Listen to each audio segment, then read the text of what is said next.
Horrible to Optimal, my menopause journey, part 9, final steps. So in my hormone treatment timeline, we're in July 2025, 2 years in. I have a phone consultation with Megan at Defy Medical. Now they schedule a full hour to go over your lab work results and answer any questions. This is their standard of care, and that's a very big deal. As you know, I'm a functional medicine educator, and I value anyone that takes that amount of time. So Megan had access to my annual lab work as well as the lab specific to hormones, and they're looking at the full picture, which I really love. So most of my markers were good because this is what I specialize in and prioritize in my life, but she still pointed out some things that I could focus on, like iron levels and thyroid health, which are common struggles with women. So then we talked about how I was not absorbing well from the patch. This is when injections came up. Now, I have to say that I was a big baby and could not imagine injecting myself, but I wanted to feel better, so I agreed to try. I watched the YouTube videos on self-injecting and still procrastinated before I had the nerve to do it, but it was so not a big deal. I use a tiny 29 gauge insulin syringe.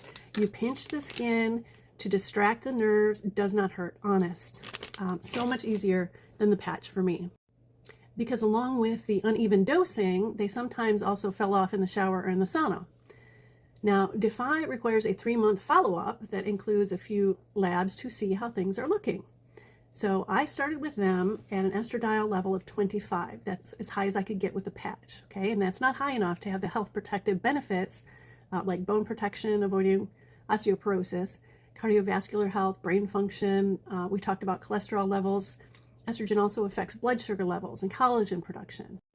So 3 months after starting injections of estradiol, my levels went from 25 to 105. That's amazing. Now, remember, we want at least 50 to 60 to start those health benefits according to experts.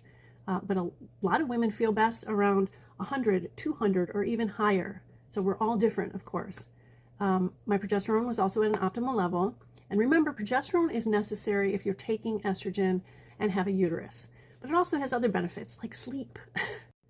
Now, testosterone, the small dosage the previous doctor gave me got me up to a level of 18, but not high enough. Okay, so Defy had increased that dosage, and 3 months in, I was up to a 95, which is optimal. So super pleased all around and feeling great. But with overall great levels like this, I won't have another follow-up for 6 months. You deserve to have labs run and to know what your labs mean, and finally, to have a personalized protocol that's tailored to you. I am not a hormone specialist, but I do teach on reading your annual blood work labs from a functional medicine perspective. But I really hope this series has helped motivate you to get the hormone treatment you deserve.